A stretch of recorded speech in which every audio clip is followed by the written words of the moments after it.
honored to have you. And we're also, folks, honored to have this next guy, our featured guest, like Mike Bonifer. He's familiar with the LA landscape, or was at one time.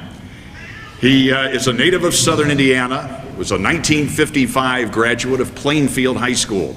But most famously, of course, he's known for his NBA coaching. He was the Outstanding Coach of the Year in 1994-95 when he coached the Los Angeles Lakers.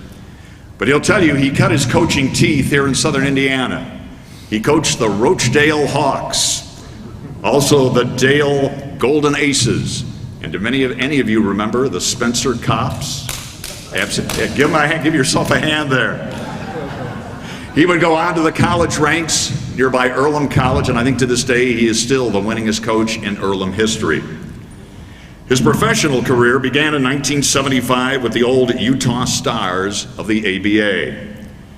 He then joined the Houston Rockets staff thereafter and became head coach, leading them to the NBA Finals in 1981 when they lost to Larry Bird and the Celtics 4-2.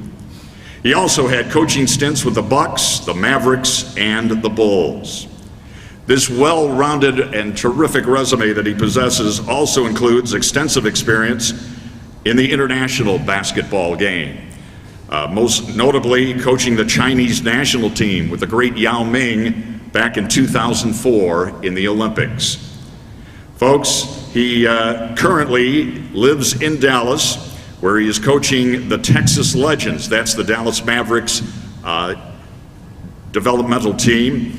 In 2012, as we mentioned, he published his first book, On Point, 4 Steps to Better Life Teams. And as we mentioned earlier, all of them are signed, but if you'd like him to personally sign it for you, he'll be more than happy to do that. Folks, it's a thrill to have him back here in the Tri-State. Would you please give a warm Ireland welcome? Welcome back to Mr. Del Harris.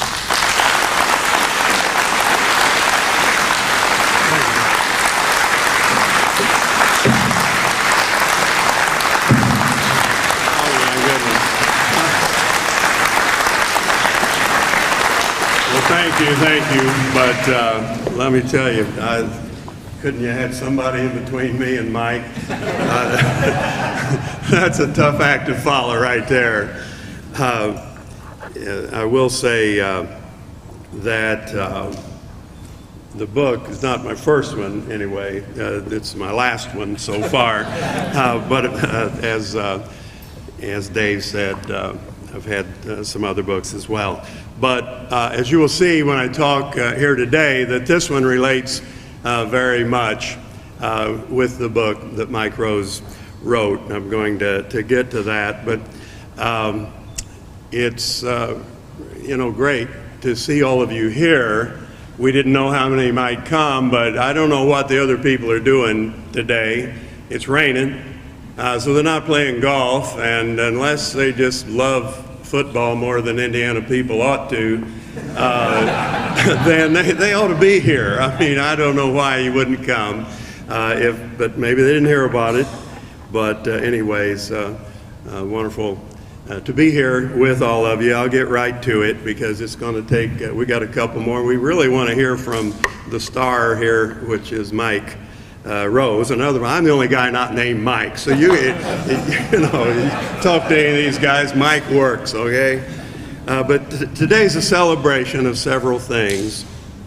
It's a celebration of a great book, Small Town Crazy Coach.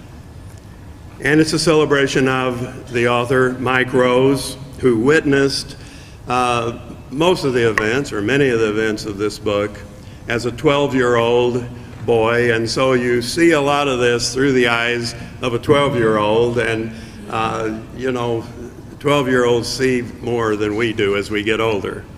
And of course, he was the son of the principal, so he had some inside information.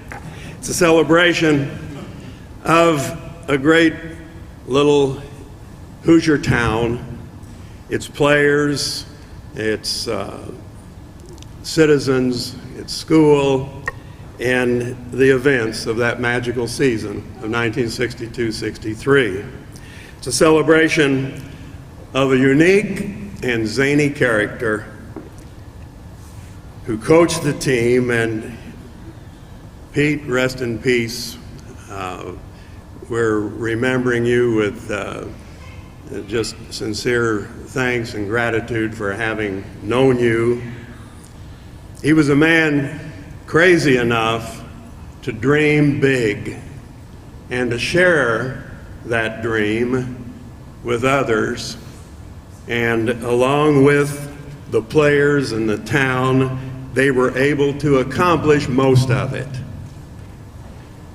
It's a celebration of a golden era of Indiana high school basketball. That era between 1946 and 1966, when every little town had their team. To an extent, that continued till 1997, when they changed the one-class system to the four-class system. You're allowed to boo now. How many of you don't have to get up, because I can tell I've got an older audience here, but how many of you witnessed those golden moments of 1962-63? Hold your hands up, and if you want to stretch, it's okay to get up. Those of you, that's great. It's wonderful that you could come here and relive it. You're old enough to appreciate a few old jokes, I guess, as well. So let me take a shot. I can't match what went on the true stories, but the doctor comes out from the doctor's office, and the husband's sitting waiting in the office to see what he will hear about his wife. And the doctor comes out and he says, "Well, I got to tell you, I don't like the looks of your wife." He says, "Well, I understand that, but you should have seen her in high school."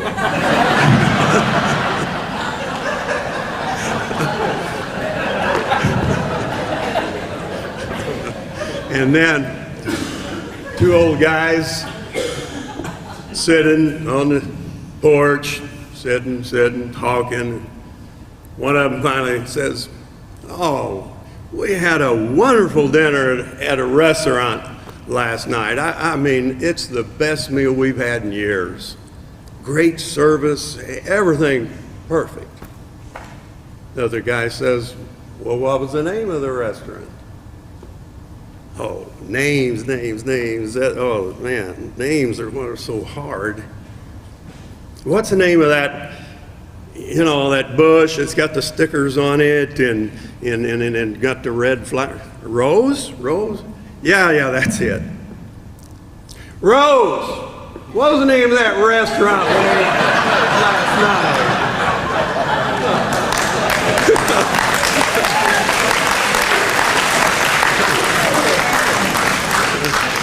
And so anyway, he'd been sitting there a long time, Finally, the one guy decides he better get up and go. So he's getting up, and he's getting up, and he's getting up. The other one looks at him and says, "Where are you running off to?"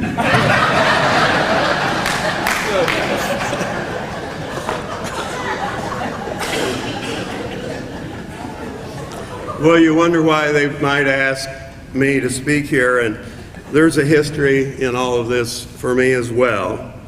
My parents' families, our ancestors moved up from Kentucky to here in 1820 and settled. Our father's family in the Lamar, Santa Claus area, and our mother's family in the Dale area. And they got married, had my sister, who's here, right, sitting straight in front of me on the second row, my sister Beverly. I won't ask her to stand up, but happy that she's here. And then several years later, sorry sis, but you're older. And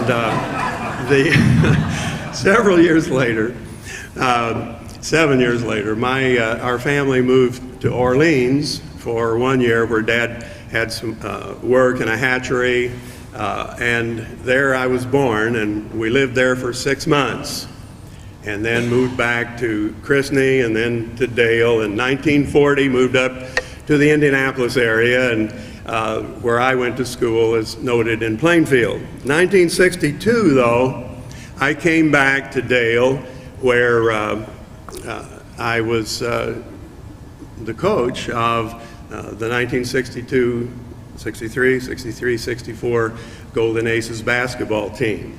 Now, I had been coming back and forth during the summers and vacation times, my sister and I, so we kept in touch with all of our aunts, uncles, cousins, and such friends. In fact, Beverly, my sister, was in the same class for a year when we were living at Dale before I was born, with both Betty and Jim. So, and Jim's best friend married our cousin. You know, we definitely stayed in touch with all of our southern Indiana roots. And as far as being coach at Dale at that time, we had one of the other great small town teams. We won we were 35-9 the 2 years that I coached there, and we won every home game. But we were not able to get through the Tell City sectional. I have one of my players here today and his wife. He's young enough, he can stand up, Roger Guth.